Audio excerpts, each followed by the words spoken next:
see. Cowboys just trash thus far. Just like that, Dallas Cowboys got a new defensive coordinator. Here we go.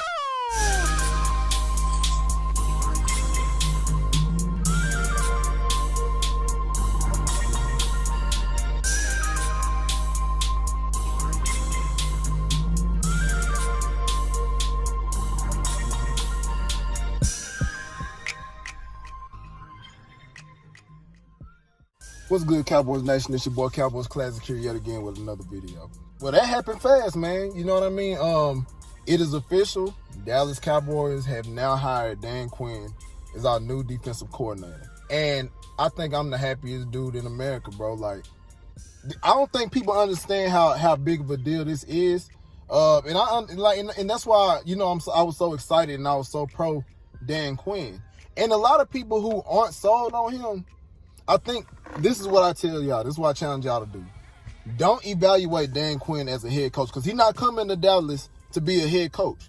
Evaluate the man as a defensive coordinator. Evaluate that nigga as a defensive coordinator because that's what he's coming to Dallas to do.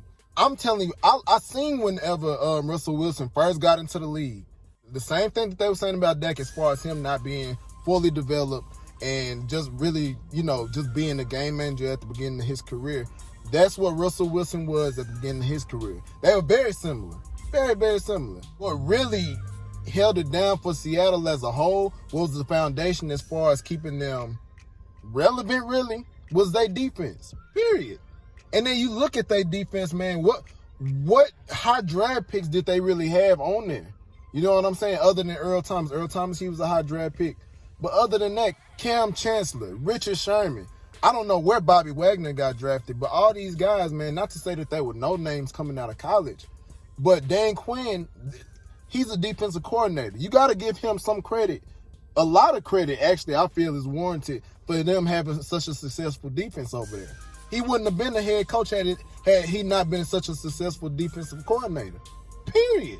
This is something to be extremely excited about. And the hiring of Dan Quinn also makes me believe that we're going back to a 4-3.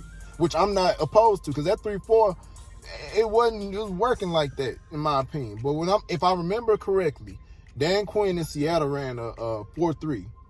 That was perfect for me. All this two-gap stuff that Mike Nolan was trying to do, that's not working. We don't have the players to do it. We didn't even draft the players to be two-gap players. You know what I'm saying, on the defensive line. We didn't do that. So why the hell are we running, 3-4? It didn't make sense to me. It didn't make sense. But we got somebody who knows defense. That's why I'm all about it. Now I'm gonna dive in a little bit deeper as far as to what to expect from as far as the defensive scheme. I'm gonna look into that. You know what I'm saying? I'm still gonna do my research and because it's been a while since the Seahawks really just been that Super Bowl Seahawks that we got accustomed to in Russell Wilson's earlier years. You know what I mean? But like I said, man, this is huge. Also, the hiring of Dan Quinn, that's making me think, like, does Mike McCarthy, maybe, you know what I'm saying, they pulled the leash back a little bit on him. You know what I mean? Like, I feel like maybe Jerry and Steven really, I feel like their hand was a little more into it. You know what I'm saying? It's in terms of finding a new defensive coordinator, because you would think that it's easier for Mike McCarthy to, just pick somebody he has a rapport with already. He interviewed two people who were previously on his coaching staff in Green Bay. So this right here tells me either A, it's telling me that Jerry and Stephen Jones have a bigger hand in it, or B, Mike McCarthy is evolving. You know what I mean? I feel like maybe he was just like, it's a no BS tolerance. Bottom line, whether Mike Nolan was his boy or not. And if that's something that he was doing, I respect that to the 100th degree. It takes balls to do that to your homie. It take guts. It take guts, especially after one season, kicking them to the curb, and then you interviewing somebody who you not necessarily just too familiar with. You know what I'm saying? Like, but that interviewing as far as doing your due diligence, I appreciate that. They didn't just go grab somebody just because they were formerly on Mike McCarthy's staff. I feel like that wouldn't have been wise. You're doing yourself a disservice doing something like that. So for you to really thoroughly evaluate your options, that's a huge deal. And the fact that they did this, and like with everything going on, you know what I mean? Everything going on in terms of firing people, in terms of interviewing multiple people, interviewing people who have names, people who have a decent resume, people who are credible. Do I sense a culture change in Dallas? Now, it's too soon to tell, especially after having such a terrible season like we did have as a organization. I don't want to jump the gun too quick in terms of saying we automatically witnessing a culture change. But if you're gonna keep it 100 with yourself, as far as what you see, and I'm keeping it real with myself and real with y'all who are watching this, I sense a culture change because this is not nothing I'm used to seeing. Like I said, I'm 25. I ain't been living that long, but I've seen a lot of the Cowboys, and this is different. This is different, man. All I see is us as we stay still and we stick with the same people that Jerry Jones has a relationship with. It's like a family-owned business. You don't want to cut ties with people you love.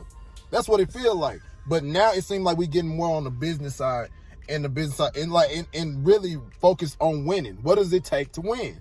And you got to have a defense to win, at least a competent one. Our defense was trash. Our defense was garbage last year. I ain't seen nothing that trash before in a long time. So the fact that we getting somebody who knows defense, who can scheme defenses properly, who can adjust the defense, you know what I mean?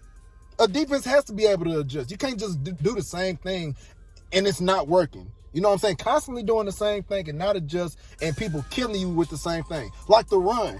Every team seemed like they had a field day running the ball on us. That's sad, bro. That's sad, man. Just doing whatever they want to us. You know what I'm saying? And I feel like Dan Quinn will bring in, establish that gritty defensive culture. He don't have to worry about being no head coach. You don't worry about that stuff. You know what I'm saying? All you do is you worry about having our defense come ready to play. And that's going to be huge for us. People sleep on that, man. Like I said earlier, do not evaluate Dan Quinn as a head coach because that's not what he come to Dallas to be. He's coming here to be defensive coordinator. And last time he was defensive coordinator, he was the best of the best at defensive coordinator. Get a man a shot, man. I'm telling you, this is big. Cowboys Nation, get excited. This is a big, big deal. You have every right to be excited. The Eagles are a dumpster fire. You know what I'm saying? I'm not even finna harp too much on them. They got their own issues. We're doing things that we need to do to make our team better. They making the right move. So if we stay healthy, we get a few more pieces. Like I said in previous videos, you stick with the Cowboys. Don't fold on them. You know what I'm saying? A lot of people, y'all jumping off the ship. If y'all do that, if y'all jump off, stay where the hell you at. Don't come back. Because I'm telling you, things gonna turn around quick. That's 100. I'm telling you, it's changing. It's changing, man. So look, man, y'all stay up, stay blessed, continue to like, comment, and subscribe. Much love to all of y'all, bro. This is a big deal. Cowboys Nation, rise up. If you ain't with us, rise up. Holla at your boy, man. Peace.